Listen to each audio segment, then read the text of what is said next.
I have a confession to make. I've been in this hobby for about 7 years now, and I've never painted a Space Marine. Let's fix that. So I recently did a video where I painted up some goblins and a chaos cultist using only speed paints from Army Painter. You can check that video out up in the cards. And when I was done, I was really impressed with the result, considering how easy it was. And I started wondering how it would work on something that wasn't as organic. Now before we start, head down to the comments and let me know if you've used contrast paints or speed paints, and tell me what your experience has been like so far. Do you think they're going to replace your existing paints, work alongside them, or do you think you're going back to the classics?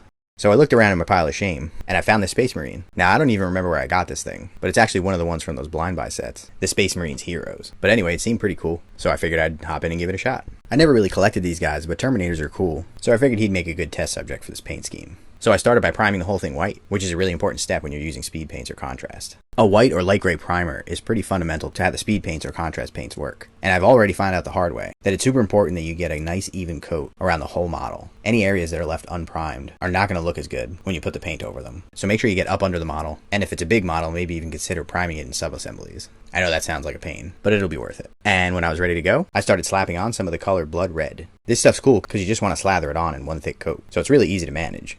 But you do want to try to make sure that you get it on evenly, and don't let it sit there and pool too much. You also want to make sure you don't go back over any areas that you already painted, because it'll leave weird smudges and tide marks. Now I was worried that this paint wouldn't work as good on the sort of metallic armor panels that you have on a Space Marine, but honestly, right from the start, I kind of liked how it was looking. The cool thing about paint like this is that because you're putting it over a white primer, it actually sort of automatically edge highlights everything you paint, because very little of the paint sticks on the top edges. So all the little detailed bits inside of the armor segments end up looking really well highlighted and popping really good. Another thing you want to be careful with when you're painting with speed paints or contrast paints is that you don't want to accidentally paint on the parts that you don't want the color to be on. The reason is you really want the white to show through. And if you paint something in red and then you want to paint yellow over it, you're not going to be able to tell. You're just going to see the red.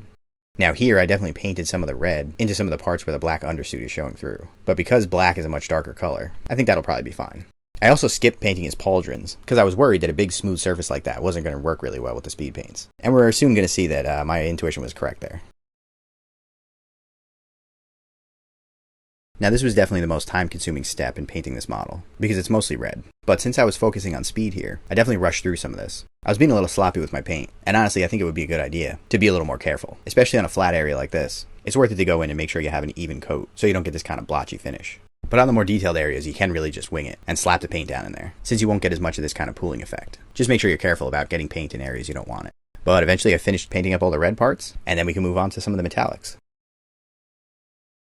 If you're enjoying this video, don't forget to like, comment, and subscribe. There's also going to be a link to the Discord in the description, so if you want to have a conversation, you can join us over there. And if you really like what I'm doing, there's also a link to the Patreon, so come over there and check it out, and I'd really appreciate your support. Now the speed paints don't have a proper metallic color, but I found when I was painting the goblin that if you use the gray color, it actually creates a pretty decent flat looking metal effect. It'll be a little dull, so it's not going to work if you want something shiny, but I think it's pretty passable. So I started putting the gray all over the hammer, and again I was pretty happy with how it looked. I don't think this is a great solution for every metallic part, because some things you want to be really shiny, but if you're using speed paints or contrast, there's nothing wrong with going in and using some true metallics on certain bits that are shiny. I was just limiting myself to the speed paints as a challenge. But honestly, I might go back in later and touch up some of these things with true metallics. So at this point, I went through and added the gray to this cabling here, as well as anything else that was metallic in color. And I also did his little skirt. It's not metallic, but it is a dark color. And at that point is when I decided to go do the pauldrons. Now, as you can already see, the speed paint doesn't really work well on big smooth surfaces. It really wants a lot of texture so that it can pool up in the recesses and give you that nice gradation from dark to light. But here it just looks kind of blotchy. But I ran with it for now because we can always go back and fix it later. Another thing to note is that you have to be extra specially careful when you're painting around anything that's going to be a gold metallic. Because if you get this gray where the gold's going to be, it's going to be super obvious. So next I went around and did the dark lip of the storm shield. And again, same thing, you want to be careful to color in the lines because different parts of the storm shield are going to be a much lighter color. Oh, and don't tell anyone I forgot to do the purity seal. I promise I'm not a heretic. So let's talk a little bit about the speed paints. I picked up the starter set, which comes with 10 different colors. I thought that would be a good starting point, because I wasn't really sure I was going to want to use them much. but I also didn't want to just buy 1 or 2 colors, and it's a pretty good deal. But because of that, I was pretty limited in my color selection. And I did want to call out that Army Painter does make a whole bunch of other colors that I didn't have access to here. And similarly, if you're using Games Workshop's contrast paints, they make a whole plethora of colors themselves, so you might be able to come up with an even better result just by picking and choosing the colors you buy. Honestly, that's probably what I would recommend. The box set will work really well if you know you're going to be primarily using speed paints. But if you're just going to do some experimenting, or you have one specific paint project in mind, I'd probably go in and choose the specific colors you need, rather than buying them as a set.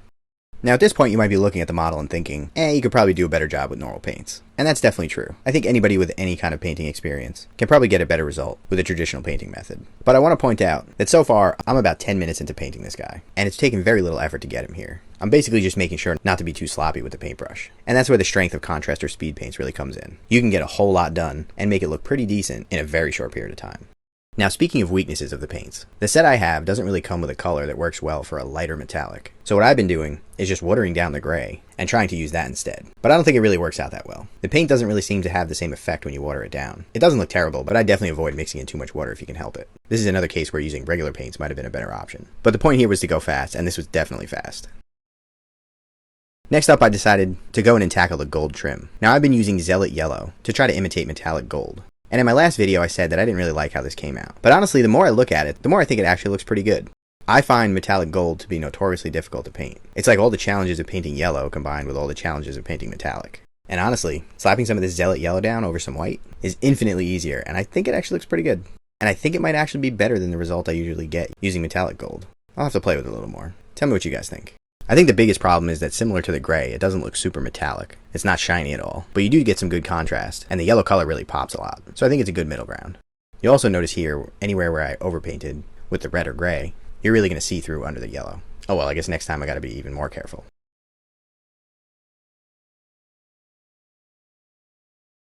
Then I use this color Crusader Skin for the paper on the purity seal. It's a pretty easy way to get a sort of worn, aged paper look. And then I use Pallid Bone on the little banners on his armor, and this gives a little paler finish than the paper on the purity seal.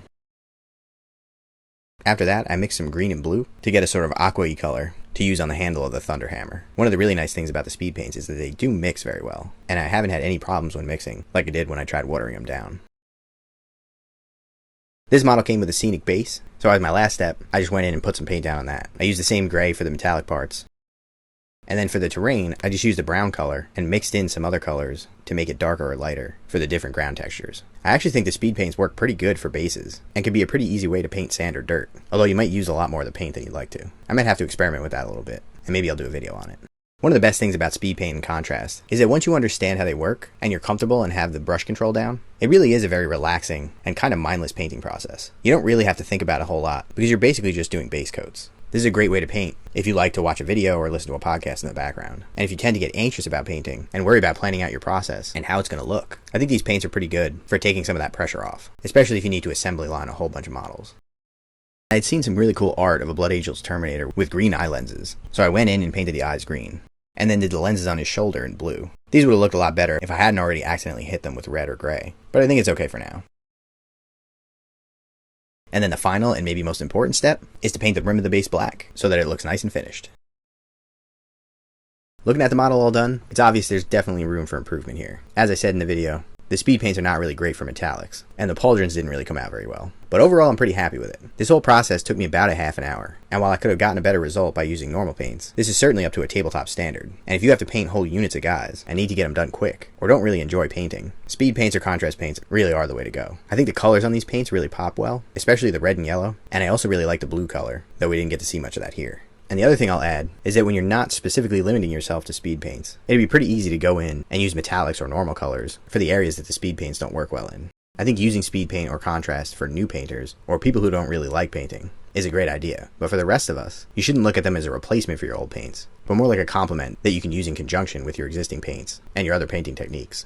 Now, I might also have a growing box of Space Marines in my pile of shame, so if there's interest, maybe I'll turn that into another video series. This project got me pretty excited to paint some more power armor, and while I enjoyed using the speed paint, I think I'm going to spend some more time and effort on the army as I build up a Salamander's force. So I think I'm going to do some test models and try some different painting techniques, but I'd love to hear from all of you. Drop a comment and let me know what's your favorite way to paint a Space Marine. And also let me know what are some of the must-have models to go in a Salamander's army. They're my favorite chapter, and I've been putting together this little collection since the Indominus box came out. So let me know if you'd be excited to see more about that. I also have a couple of other kit bash projects in the works. So if you're interested in those, check out some of the videos I did up in the cards, where I kit bashed some orcs and some admech. And stay tuned to the channel for more like that. Thanks for watching.